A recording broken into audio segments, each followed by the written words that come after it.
មានការងារធ្វើត្រូវគិតរឿង3ដូចមុំចក្រានចឹងហើយកុំភ្លេចខ្លួនឲ្យសោះទី1គាត់ផ្ដាំថាបើធ្វើការមានការងារធ្វើត្រូវធ្វើឲ្យលឿនកុំធ្វើសើកកុំធ្វើមើក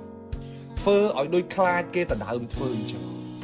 រៀនធ្វើការឲ្យលឿនឱកាសយើងមានច្រើនជាងអ្នកដទៃគេធ្វើបានមួយ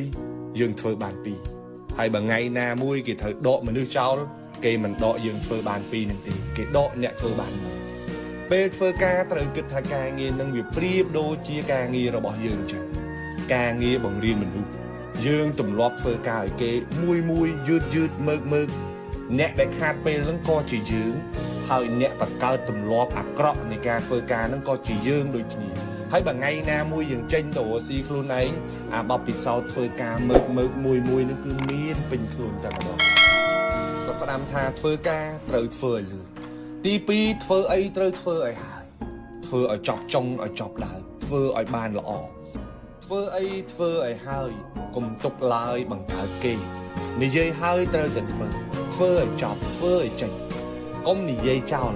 កុំធ្វើឲ្យចោលកដាលទីឲ្យគេមកធ្វើតាមក្រោយមនុស្សទម្លាប់និយាយឲ្យមិនធ្វើអានឹងគេហៅថាមនុស្សអត់បានការចំណែកមនុស្សធ្វើហើយតែធ្វើចុងដៃចុងជើងសល់ការងារឲ្យគេធ្វើតាមក្រោយអានឹងគេហៅមនុស្សអត់សាច់ការធ្វើឲ្យបានតែធ្វើ